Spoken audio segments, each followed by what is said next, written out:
there's been days in which we had to get experience with a younger guy, and he had to go. And even with the ones, occasionally you've looked out there and had a freshman that had not earned that, but because of the situation, injuries, and then the testing cycles, that they had to go. And so that's helped speed up some of the process for those younger guys. Next question is from Christian Clemente. Hey, Coach. Thanks for talking to us today. I was just curious what you've seen out of Nick Curtis so far in fall camp since he transferred from Kent State, and whether or not he'll be able to play this fall. Well, we're still deciding who will be able to play and who not, but he's an athletic guy. He's very, very smart. Played at Hoover High School, which is that's in some ways people will tell you that it's got some properties like a college. They play football at a high level. They're well coached. They go about it in a collegiate type way. So his adjustment has not been bad. He's still trying to add weight for the position because he's a long, thin guy, but he's got ability. Our next question is from Josh Vitale. What did you see out of Roger McCreary when you were recruiting him from Williamson, and how has he grown into this, I guess, top corner role for your defense? Yeah, when we were recruiting Roger, what we saw was a guy who never came off the field, literally. He punted, he kicked off, he returned punts, he returned kickoffs. He played defensive back, he played quarterback, he played wide receiver. He never came off the field. And so the athleticism was pretty obvious in the development of skill, because he developed a lot of different skills for that way. But the big thing is he's extremely competitive, and he can run real fast. And that's pretty crucial at corner. Coach, our next question is from Gianna Hahn. Hi, Coach. Thank you for talking to us today. How have you seen Daquan Newkirk overcome his struggles, and what do you expect out of him this season? When you say your struggles, you're talking about the Achilles surgeries, and well, obviously he is he's a very, very athletic, big man, and when I say big, he's big, but extremely athletic, and it can run very fast, very fluid, bends very well. His deal was he just needed to play the position. You're talking about a guy that played running back in high school. So he had to develop as an inside defensive lineman. That is a process. It's a rare position, because when you line up in there, you got 300 pounds on your right ear and 300 pounds on your left ear, and they have bad intentions to maul you. And so you got to develop a mental and physical toughness that is different than playing a skill position. It just is. Because it's a full workload every snap. That takes time, and he missed a lot of time with it. But because of his athleticism, his work ethic, his attitude, he's developed into a very good football player. Next question is from Nathan King. Hey, Kevin. Hey, thanks for talking with us today. I wanted to ask what you've seen out of Al Pogue this preseason. We've seen videos of him being energetic. Gus has talked about his energy. And how valuable is it to have a guy like that has coached a lot of different positions in the past? Well, as a staff, it's just an energetic staff anyway, and of course that defensive room that he's in, the original four that we started with 5 years ago are still in that room, and so when you come in as a new guy, sometimes with that in itself, you could just sit back and just kind of not say very much. Well, Al is very energetic.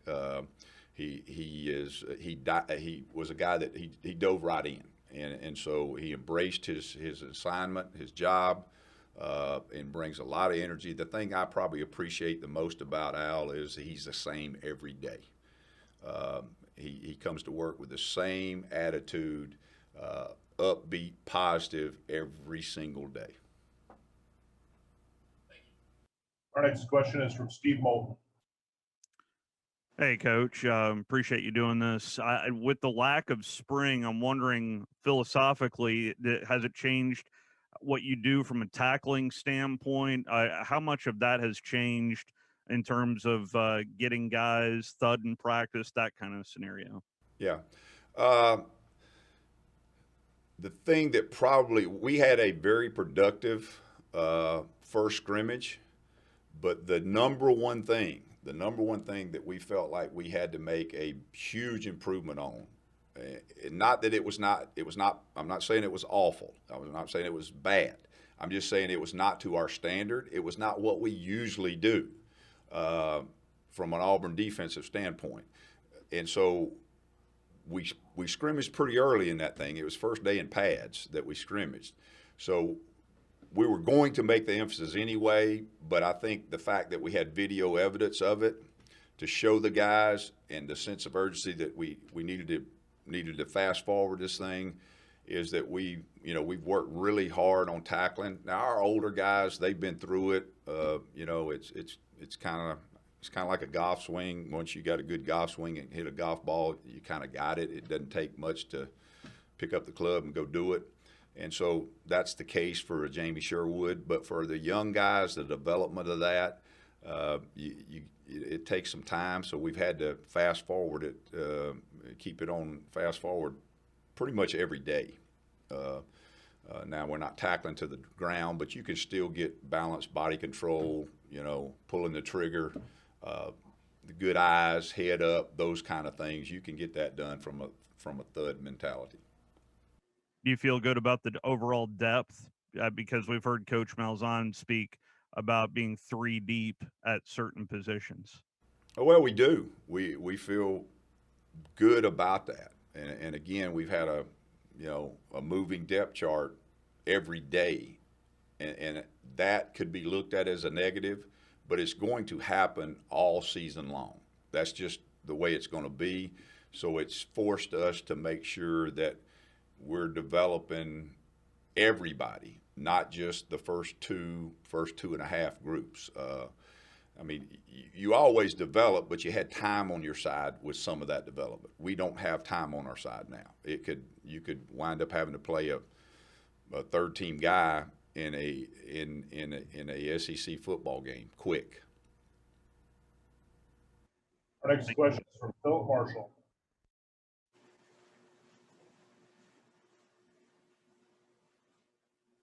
Good morning, Kevin. I had to look and see if it was still morning. If you could, we've heard a lot of talk about Sherwood and his potential for even playing beyond Auburn. Just talk about what it is that he brings that's unique to the position.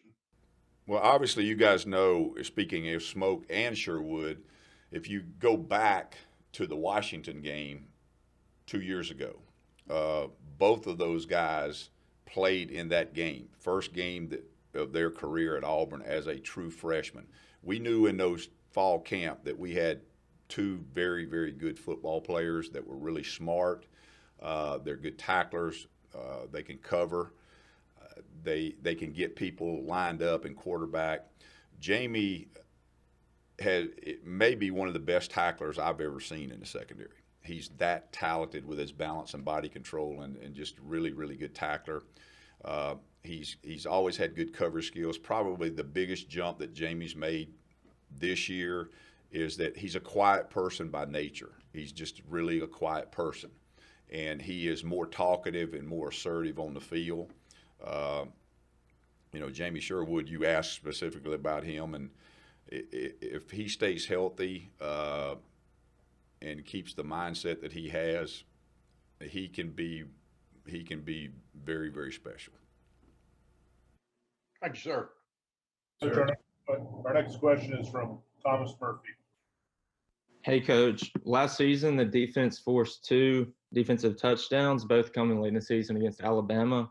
And with a league that has several first-year quarterbacks with LSU, Georgia, and Alabama to an extent, do you feel like the defense is going to force more turnovers and points off those with the experience they had this season? Well, we play every play to to get the ball back. That's the whole purpose of playing defense, and there's several ways you can get it back. 3 and out is basically a turnover in itself. We treat that as a turnover. Obviously, fumble recoveries and our interceptions are the ones that you focus on, but 3 and outs are pretty key too, because that creates punt situation, field position change like a turnover does. As a defensive coach, I take 2 turnovers for touchdowns every game, but every play's got a life of its own. So we work for that, but to say that it's going to happen, we got to play the game and find out. Coach, we got a follow-up from JG Tate. Yeah, Kevin, a question about the way you structure your roster on the defensive side of the ball. Obviously, that's what you do. Every coach in America wants to have 4 deep, 5 deep at every position. But you, during your time at Auburn, you've been able to stack up players like that. A lot of coaches can't. Why have you guys been successful in just creating those levels of depth in your system? Well, I think the biggest thing is, first of all, Coach gives us a big voice in the recruiting process in our defensive room. In terms of, now he obviously makes the final decision on who we're taking and who we're not, but our guys are really good. Rodney, Travis, Wesley, and now Al. But the first 3 that have been together a long time, we understand what we want. That's part of you talk about the system being the same for the players. Well, it's the same for the coaches too. So everybody understanding what a star looks like in our system.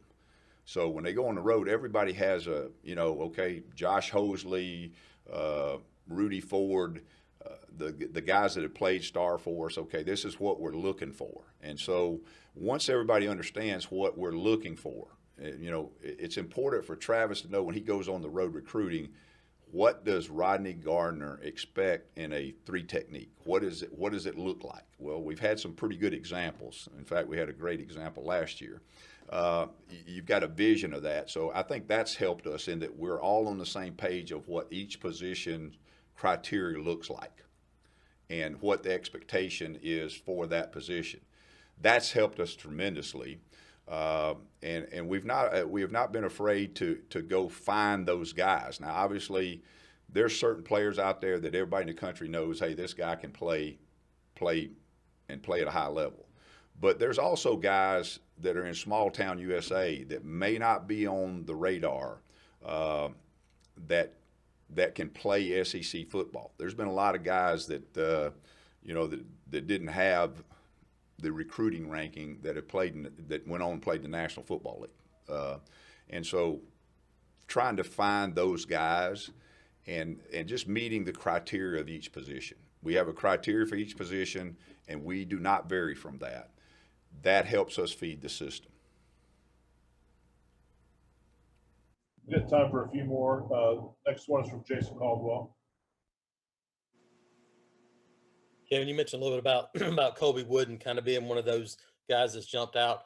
What does he bring to the table, and is he one of those guys? I know you like guys that are able to maybe move around. Is he a guy that you can move around and play different spots in the defensive line? Yeah, I think the thing that jumps out, he loves football. And when you get a guy that loves football, they love to practice, now we try to make it sometimes where practice is not lovable. You got to ask people to do hard things. You got to push them but he really works hard. It's important to him. He's a smart guy. He's worked hard in the weight room. He's done all the little things. And that he's very, very competitive, very competitive. He realizes every play has a life of its own. Every drill that he does, there's a winner and loser in this. It's just the way it is. It's the business we're in. And so when you line up in one-on-one, an individual drill on practice 13 against an offensive lineman, it's not just a drill. There is a winner and there is a loser. You either get your job done or he gets his done. He is the kind of guy that will fight you he drops. He goes about every drill, every play to try to be the best he can be. Primary position, strong side end for him. Well, he's one of those guys who can do both now. He's filled out.